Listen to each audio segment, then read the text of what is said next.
Yes సుందరం శర్మ గారు, ఏంటి మీరు పనిచేసి వచ్చారు, ప్రజారాజ్యంలో చాలా కీలకంగా వ్యవహరించారు కదా, ఏం ప్రజారాజ్యం 2 అయిపోతుంది అంటున్నారు ఈయన పోతిన మహేష్. అసలు ఏంటి పోతిన మహేష్ లాంటి, ఇంతకుముందు నేను అన్నాను కదా, పట్టుమని 10 మంది లీడర్లు లేరు సార్, లెక్కేస్తే పేర్లు తెలిసిన వాళ్ళు, రాష్ట్ర ప్రజలకు తెలిసిన వాళ్ళు, మీకు నాకు కాదు, రాష్ట్ర ప్రజలకు తెలిసినటువంటి పేర్లు పట్టుమని 10 చెప్పమంటే, వరుసగా చెప్పమంటే ఒక 4-5 దగ్గరకు వచ్చి ఆగిపోతారో ఆలోచిస్తారు, ఈ నాయకుడు ఆ నాయకుడు ఎవరన్నా ఉన్నారా అని. ఈ వాళ్ళల్లో ఒక 5-10 మంది తీసుకుని పోతిన మహేష్ పేరు కూడా వినిపిస్తుంది. ఆయనే వదిలేశారు ఇప్పుడు పార్టీని. ఈశ్వర్ గారు, మీకు మిత్రులిద్దరికీ కూడా నమస్కారం. ఒకటి, పవన్ కళ్యాణ్ గారు మొదటి నుంచి కూడా చెప్తున్నాడు, అది పోతిన మహేష్ గారైనా కానీ ఇంకా మిగతా వాళ్ళు ఎవరైనా సరే, పాపం ఇందాక అతను ఒక మాట నిజంగా అన్నాడు, మేమంతా నమ్మాము, మా నాయకుడు అంటే ఎట్లుండారో మోసపోయాము అని చెప్పని అన్నారు, కానీ కొంచెం లేట్ అయింది అంతే ఆయనకి. కానీ పవన్ కళ్యాణ్ గారిలో నిజాయితీ ఉంది. ఆయన మొదటి నుంచి చెప్తున్నాడు ఏమనంటే, నేను నాయకుడిని కాదు, నెంబర్ 1 చెప్పాడు ఆయన, నాకు నాయకత్వ లక్షణాలు లేవు, నాకు పార్టీ నడపటం రాదు అని చెప్పాడు. అయితే మనకంటే బెటర్ గా టీడీపీ ఉందని చెప్పాడా? టీడీపీ ఉద్దేశం ఇదేనా? చెప్తాను చూడండి, మీరు చెప్పిన ఇక్కడ కూడా చెప్తాను చూడండి. మనకు పోల్ మేనేజ్మెంట్ తెలుసా? లేదు. ఆర్గనైజ్ చేయటం బలం ఉందా? ఆర్గనైజ్ చేసేటువంటి బలం ఉందా? లేదు. తెలుగుదేశం పార్టీతో మనం పోటీ పడగలమా? లేదు. సంస్థాగతంగా పాతుకుపోయినటువంటి తెలుగుదేశం తోటి పోటీ పడగలమా? అది కూడా చెప్పాడు. 800 నుంచి 1000 మంది బూత్ కార్యకర్తలు మనకు ఉన్నారా? లేరు. 1000 మందికి 50 రోజులు డబ్బులు ఇచ్చే సత్తా మన నాయకత్వానికి ఉందా? లేదు. ఇవన్నీ చెప్పాడు ఆయన. మనం అప్పుడు నేను అప్పటి నుంచే చెప్తున్నా, బాబు ఇది అయిపోయింది అని చెప్పని అంటే, పాపం మన పోతిన మహేష్ వీళ్ళు ఏంటంటే పాపం తెలియక ఆ ముందుకు అట్లా పరిగెత్తారు అంతే. కానీ ఆయన నిజాయితీగా చెప్పేశాడు, మనం తెలుగుదేశమే మంది అని. అయితే ఇక్కడ వీళ్ళు ఎక్కడ మోసపోయారంటే, నాకు షణ్ముఖ వ్యూహం ఉంది, వ్యూహాలను నాకు వదిలేయండి, మీరు పని చేయండి అంటే నిజమేనేమో మన నాయకుడేమో అని అనుకున్నారు. కానీ ఆయన మొదటి నుంచి వీళ్ళని మోసం చేశాడు. పవన్ కళ్యాణ్ సినిమా యాక్టర్ అని చంద్రబాబు గారు మొదట్లోనే చెప్పాడు. 2019 ఎలక్షన్స్ లో సినిమా వాళ్ళకి ఎందుకు రాజకీయాలు అన్నాడు చంద్రబాబు గారు.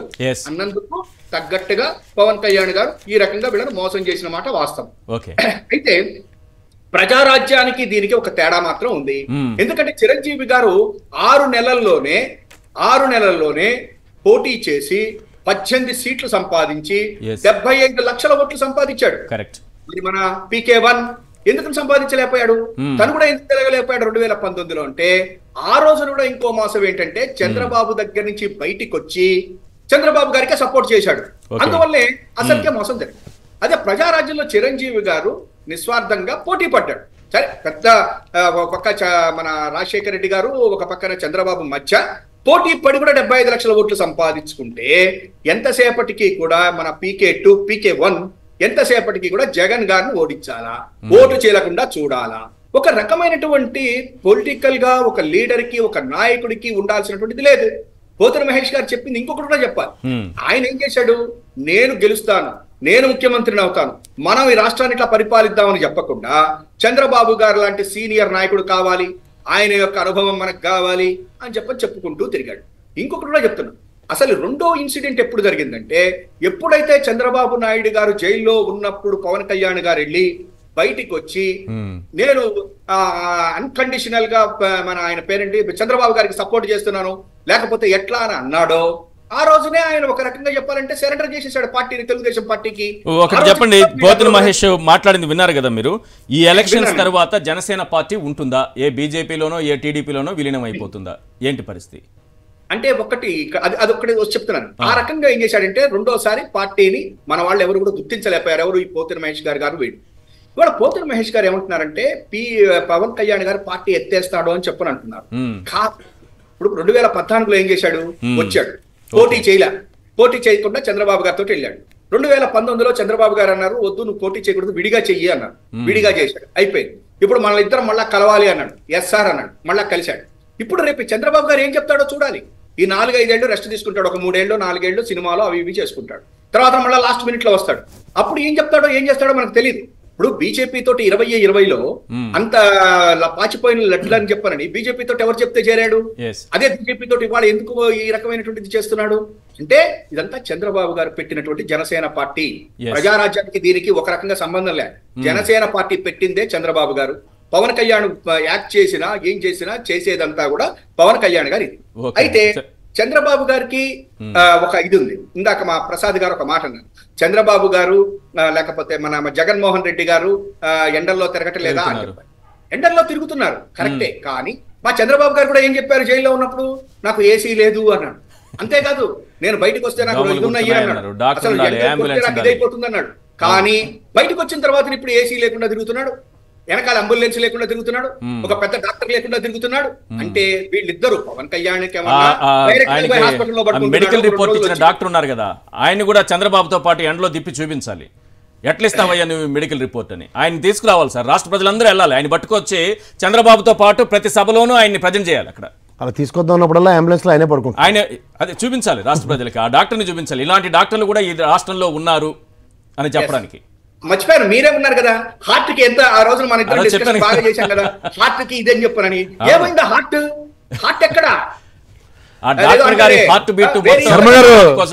శర్మ గారు హృదయం లేదని వాలంటరీ వ్యవస్థ మీద చేసిన దానికి 64 లక్షల మంది వితంతువులు కానీ ముసలి వాళ్ళు కానీ పడుతున్న బాధకి నాకు హృదయం లేదని ప్రూవ్ చేశాడు ఆయన. ఇంకెంతకన్నా ఇంకేం కావాలి?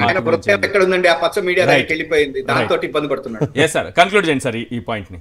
అయితే చివరిగా సార్ ఒక్కటే చెప్పండి, ఇవాళ పవన్ కళ్యాణ్ అనేటువంటి అతను జన సైనికులని పచ్చిగా మోసం చేసిన మాట వాస్తవం. ఎంతో మంది యువతని ప్రత్యామ్నాయం లేకుండా ఈ రాష్ట్రంలో ఒక రకంగా రాజకీయంగా కూడా ఈ రాష్ట్ర ప్రజల్ని మోసం చేశాడు. ఎందుకంటే ప్రత్యామ్నాయ రాజకీయాల్ని ఈ దేశ ప్రజాస్వామ్యం ఎప్పుడూ కోరుకుంటుంది.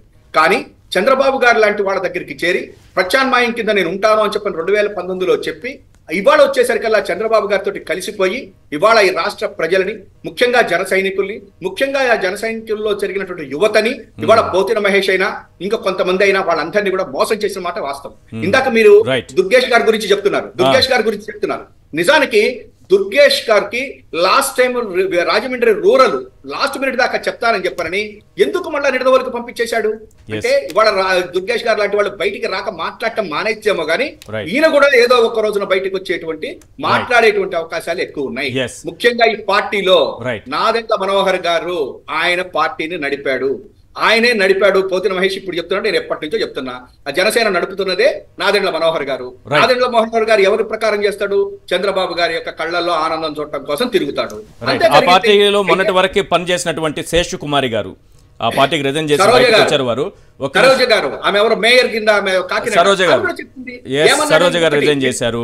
పసుపులేటి సందీప్, పసుపులేటి పద్మావతి, గుడివాడ ఆర్కే, ఇంకా చాలా మంది రిజైన్ చేశారు. మన అమలాపురం నుంచి రాజాబాబు, సార్ చాలా మంది ఉన్నారు. శేష్ కుమార్ గారితో ఒక్క నిమిషం మాట్లాడదాం. శేష్ కుమార్ గారు శివశంకర్ గారు, పొలిశెట్టి సత్యనారాయణ గారు, వీళ్ళందరూ కూడా ఎప్పటి నుంచో పార్టీ కోసం ఉన్నవాళ్ళు, వాళ్ళని వదిలేసేయండి. మీరు ఇక్కడ ఒక్క మాట అంటున్నారు, ఆమె ఇంకొకటి ఏమని చెప్పాడు, అమలాపురం దగ్గరికి వచ్చినప్పుడు కాపులు బీసీలు మనకు కలిసి ఉండాలి అన్నారు. మరి శక్తి బలిజలకు ఒక్క సీటు కూడా ఎందుకు ఇవ్వలేదు? అమ్మాయిగా చెప్పారు సరోజ గారు, కాకినాడ బయటకు వచ్చి చెప్పారు. కాబట్టి మొదటి నుంచి కూడా జనసేన పార్టీని ఆడించింది, జనసేన పార్టీ ఆడింది చంద్రబాబు కనుసన్నల్లోనే. ఇవాళ భారతీయ జనతా పార్టీ ఎట్లా ఆడుతోందో అదే రకంగా జనసేన పార్టీ ఆడుతోంది.